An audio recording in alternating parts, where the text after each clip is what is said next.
After a very busy Martin Luther King Day with 11 games on, it's a very quiet Tuesday. Three games. Yeah, 3 games total, but that means that we've got streaming options. Let's take a look at what we need to know across Tuesday.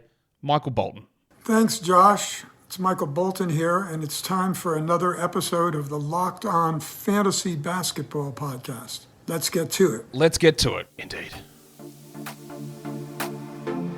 You are Locked On Fantasy Basketball, your daily fantasy basketball podcast, part of the Locked On Podcast Network.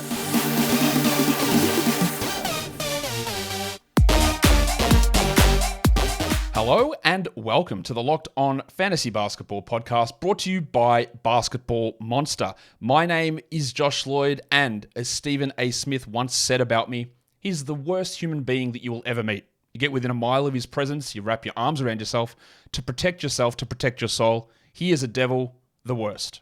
I'm also the lead fantasy basketball analyst at basketballmonster.com, and you can find me on Twitter, as always, at redrock_bball, on TikTok at redrock_bball, and on Instagram at LockedOnFantasyBasketball. Today's episode is brought to you by FanDuel. Make every moment more. Right now, new customers get $150 in bonus bets with any $5 bet. Go to fanduel.com/lockedon to get started. Thank you also for making Locked On Fantasy Basketball your first listen every day. We are free and we are available on all platforms. You know what to do, double bang it, audio, video, bang, bang, bang, bang, bang. That's more than 2 bangs because that's what we're about. Who doesn't love multiple bangs? Thumb it up, leave a comment, notification bell. It's going to be awesome for you when trades happen. Trade deadline show, you know that's coming Thursday, February 8th. And if any sort of trade breaks in between that, I usually do, unless it's involving Marvin Bagley, I usually do a dedicated show on that individual trade. So that's how you know when stuff comes out. Just go and hit it. Go and double bang it. Let's talk about Tuesday's games. Now, I do say sometimes, I think this will be a short one. Maybe I'll try not to get sidetracked with little side quests. We'll find out. What should we talk about today? Influencer accents, hats, sneakers. I could do a whole show on that. We're not going to do it. We're going to go in, and I'm not going to even do injury updates for Tuesday because I just released a 35-minute injury update show. So that's cool. Let's just go straight into the stream of the day. Also, nobody plays the Tuesday-Wednesday combination back-to-back either. Who are we streaming in? Who are the streams of the day? We've got Grayson Allen in a 10-team league. He's still only 64% rostered. What are people waiting for here? What are we waiting on? I don't get it. I can't believe I say this, but he is good.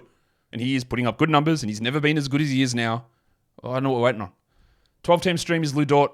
The Thunder are one of 2 teams that play the Monday-Tuesday combination back-to-back. They've got a pretty strong little bit of schedule time here. I don't know whether Shea's going to play in one or both of these games. He is questionable for Monday still. So Dort is always a roller coaster. We know that, but at least we know that he is a starter. 14-teamer, I'm going to go with Daniel Tice. That is under the assumption, the working assumption, thanks to Ty Lue, that if it's a Zubats is out. Now, if Zubats is out, then of course we're not looking at Daniel Tice there. But otherwise, we are. And then for 16 teams, I am looking at Batum. But Batum might not play. It is a back-to-back. I expect that he does play, especially with DeAnthony Melton out. I do think Batum is going to play. Now, we did get word that Joel Embiid will play on the back-to-back against Nikola Jokic and the Nuggets, so that's great news, and I expect that Batum plays. In terms of streaming for points leagues, in Yahoo and on ESPN, I'm going with Fanapants, Kevin Huerter. We don't have an update yet on Keegan Murray, and if Keegan Murray is out, then I would actually probably push Huerter above Dort for a 12-team streamer there as well. You could easily make an argument in category leagues that you want to try Huerter over Dort. Dort just has a little bit more flexibility in terms of getting more steals and more blocks, and he's more likely to shoot 10% from the field as well, if that's something that matters or bothers you. So that is our streams of the day. Again, really easy show here. We're going to be out of here so fast. It's going to be amazing.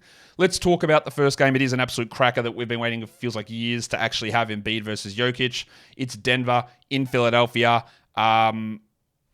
I hope it's going to be a good one. Michael Porter Jr. really snapped out of a huge slump. Well, it wasn't a huge slump because his last 2 games have been good, but he was awesome in yesterday's game. So let's see if Porter can keep that going. What he was able to flash was defensive stats and passing as well. We know he can be a little bit hot and cold, but he's not going to be a guy that we consider dropping in leagues. It's just interesting to see the way that fluctuates and see how he performs in this one. His direct opponent's going to be Toby Harris, who really struggled in today's game, and let's see how that plays out. Well, Kelly Oubre. I remain completely unconvinced of Oubre's 12-team category bona fides. I just don't believe in it. And you saw again today another dud. But with the injury to DeAnthony Melton, it's going to keep him out at least another week or so, maybe longer. It's a back problem, not ideal. Oubre is going to have to play more and be somewhat interesting, I guess. He's not useful, but he might be. He had good steal numbers today. But after that really hot run at the start of the season, which was obviously fool's gold, and it was pretty obvious it was fool's gold at the time, but he's one of those players that people do get mesmerized by. Is it the eyes? Could be. But whenever he has a run of time, look, he scored 20, on 8 shots on 90% shooting. And he's always going to fall back down, and he's really struggling. But the opportunity is there for Oubre. In terms of streams, I do like Reggie Jackson there in Denver. If Caldwell Pope was available, you stream him in. He's an excellent streamer. And then for Philadelphia, it probably is Batum. If Oubre's there, I'd go with him over Batum. But you could also look at Pat Beverly. With the absence of DeAnthony Melton, Beverly might get a bump at some point. And then if Embiid does sit, which it doesn't appear that he will, then Paul Reed is the guy that we have to get in there and stream through. The second game of the day is the Sacramento Kings and the Phoenix Suns.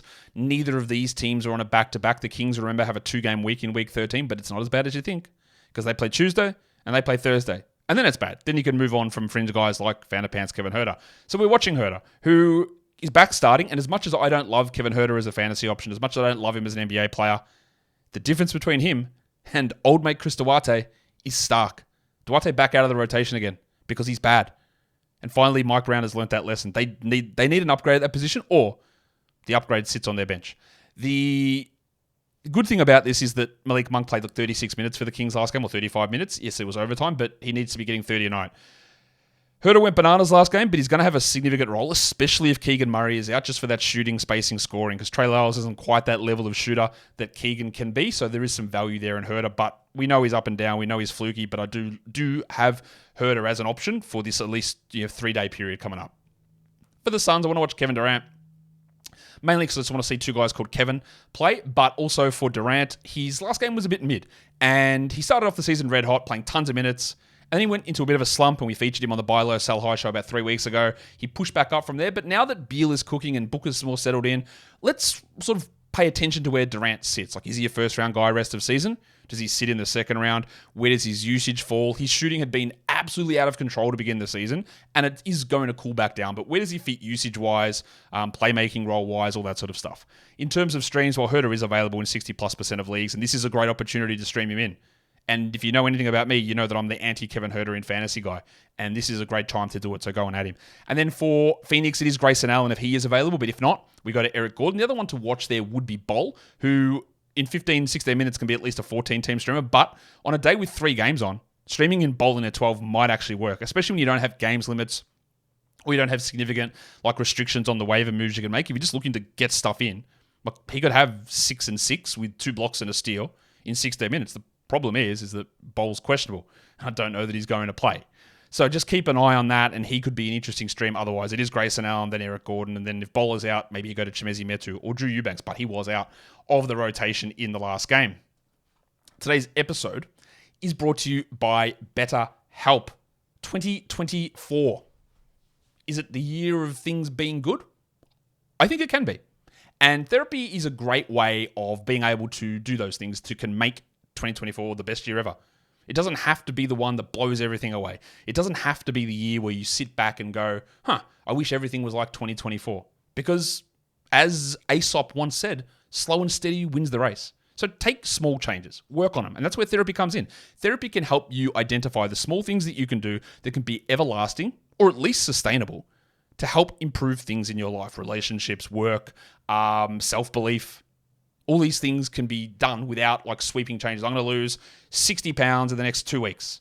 And then, of course, you don't. And you drop back down. It's about little things that you can do. So if you've been thinking about starting therapy, give BetterHelp a try. It's entirely online.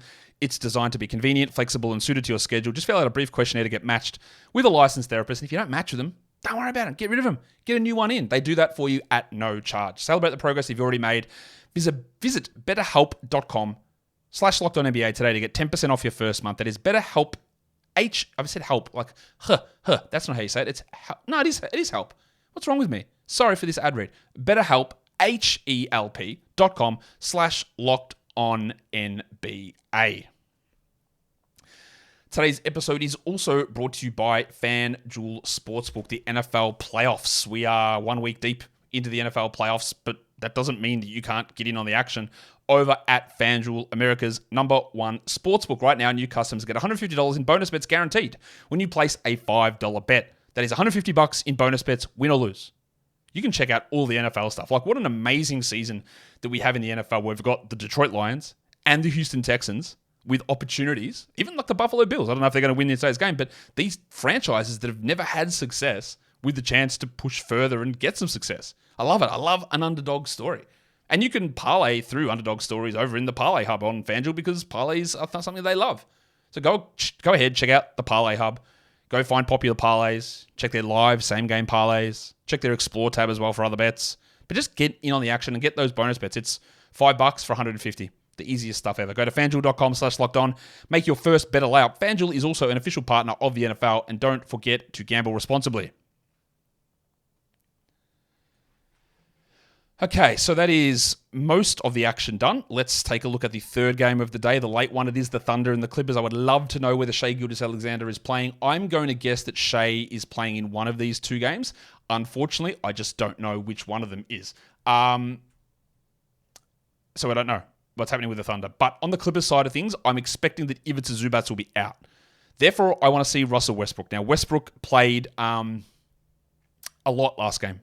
And my reasoning for it, not confirmed by Ty Lue, but part of the reason why the Westbrook starting and the Westbrook big minutes has not worked is that you can't play Westbrook with a non-shooting center. So that's why he gets 17 minutes a night, and having Zubac out there is more important than having Westbrook out there. But if Zubac isn't out there and Daniel Tice is the center, well, he can shoot, he can space, and he's a credible threat. And we saw this when the Rockets used to play Robert Covington at center, that it can actually work for Westbrook. So even though I've told you to drop Westbrook for 12 consecutive weeks, this is where you use him. So get ready for your vindication. With Zubac out, there's an opportunity here to use Westbrook. Good luck. In terms of streams, Dort is the guy there in OKC. If we have Shai out, then we do look at Cason Wallace. Maybe we look at Trey Mann in deeper leagues as well, or Isaiah Joe even there also. And the guys who are still around, like Jalen Williams and Josh Giddey, would get significant bumps in that spot also. It is a pretty jam-packed part of the schedule for the Thunder, so don't be shocked if we get some limited minutes for Chet Holmgren as well. In terms of streams, Norman Powell is just the king streamer on this team. You're always going to be looking to use him. You can go to Tice or Plumlee in those deeper formats, or not even deeper formats with so few games on. But Powell is always that guy. You just don't need to hold him through 12s. But whenever there's a Clippers game on a day like this, you add him, and then they don't play again until Saturday. So you turf him, and then you get other guys in other days, and you can reconsider Saturday. Go, oh, well, Norman Powell's there. Maybe I'll try it. There's just so many of those sort of players, but he's perfect for that sort of role, as we have seen time and time again. What about chunks? Who's chunking it up? We're going Tuesday through Saturday for the next 5 days. There is one high-volume day in that 5-day period, and that is Wednesday, with 10 games on, which is not a dreadful day. Sometimes you can still stream on a 10-game day, but not always. So we're just going to ignore that day for the time being. So who's got the games? Well, it's the Sixers. They go Thursday, Friday, Saturday. So I'm going to put Nick Batum on that list, but there's no guarantee that he even plays the back-to-back. It's also worth noting the Friday, Saturday back-to-back, whether Embiid plays both of those, I don't know. He is playing this first back-to-back to start the week, so I would guess he probably doesn't to end it. But there's 3 quality games there. The Thunder also have 3 quality games. Probably a little bit of a better schedule than the Sixers, where they go Tuesday, Thursday, Saturday. That's really strong. Alex Caruso and the Bulls, they don't play quality game until Thursday, which is a little bit annoying, but they go Thursday, Saturday. Paul Reed, again, it doesn't sound great, like you get 14 minutes out of Reed. But if there's a 26-minute game in there, plus volume, let's say you get 26 in one of them and 14 in the other two, 28, 26, 54 minutes, one waiver ad. It's not bad. It's not a great little chunk of time here for just in general streaming guys in, but the 3-game little boost there for Reed, especially if we do expect Embiid to sit, and he might not, and that might be a complete waste. There's a little bit in that. The Duck, Luke Kennard, and Xavier Tillman, the cashier, I just think they need to be rostered anyway. We'll get more information on that from Monday. Stay tuned to the recap show of MLK Day later on today. We'll get more information of how this team runs, even though Jaren and Santi are back. Does that impact Xavier? I think it will, and we'll find out. But they play the Thursday, Saturday quality game combo, 2 games to end this little 5-day period. I just think they need to be on rosters. Same with, obviously Vince Williams. Probably not GG. That's for deeper leagues, but we're gonna get a ton more information here to end the week about how things are sitting with the Grizzlies, because they remain a mess, and I just think they're going to be a continued mess as we move forward. Today's episode is also brought to you by Jace Medical and the Jace Case. Pharmacies are running low on medications. It's just a fact. You might already know that with medications that you take, but it's happening to so many different things, like common antibiotics, like amoxicillin. You've all had amoxicillin at some point in your life, and it's unbelievably useful for kids, members of your family, adults. You get infections in the chest, in the respiratory tract infection. Amoxicillin is one of those things that they can use. But you can also have infections in the urinary tract infection, sexually transmitted infections, sinusitis infections, which I don't know if you've ever had a bacterial sinusitis infection. It sucks. It's so bad. And the pain there, you can't lift your head up. And with the lack of antibiotics around at times, you have to suffer through that. And loss of productivity, loss of money, loss of income, all that stuff. So what I'm trying to say is that Jace is a pack of 5 antibiotics that you can have at home. You go through their licensed physician encounter. They check all the different things for you. Licensed pharmacy distributes that medication to you at a lower cost. It's never been more important to be prepared than today. Go to jacemedical.com and use the code LOCKEDON to get $20 off your order. So they are the 3 games and a bit of chunk stuff. So let's look at what we're doing stream-wise for Tuesday. This can change with injuries that do drop. I'm looking at 10-teamers here again. Just always peruse this list for all sorts of leagues. We're going to start with Grayson Allen and Kentavious Caldwell-Pope, probably the 2 highest, or they are, the 2 best options that are available in over 35% of leagues. We go to Lou Dort and Kevin Huerter after that, and then we go to Batum and Oubre. So there's quite a bit of value, despite it being only a 3-game slate, of guys who are a little bit under-rostered. Now, Allen and KCP are like 60%. Dort and Huerter are under 40. Batum's like 5%, and Oubre is at about 40 as well. So there's going to be some guys that are able to help you out on a day like this. For 12-teamers, we just go down the list now. It's Eric Gordon. It is Paul Reed, even if he only plays 15, 16 minutes. That's how we get a little bit iffy. There's Daniel Tyson, the cockroach Mason Plumlee, replacing Zubats. There's the pencil Harrison Barnesy. And then there is Terrence Mann if you just don't value yourself. For deeper leagues, we can do Pat Beverly or Trey Lyles. Lyles will step up on this list if Keegan Murray is out. You got Reggie Jackson, Isaiah Joe, especially if Shea is out. Peyton Watson's an interesting stream guy for a steal on a block there. And then if Shea is out again, we look at Kaysen Wallace as a bit of a bump option there. In terms of points leagues, I'm going to head the list with Fanapants, Kevin Huerter. We're going to go with Lou Dort, Daniel Tice, Norman Powell, Nico Batum, and finish it off with the cockroach Mason Plumlee. And that is a show that we did get out of here pretty quickly from. A daily look ahead to Tuesday with 3 games on. I'll be back later in the day with a full recap of Martin Luther King Day. In the meantime, hit subscribe, hit the notification bell, hit the thumbs up, and leave your comments down below. Guys, we are done here. Thank you so much for listening, everyone. See ya.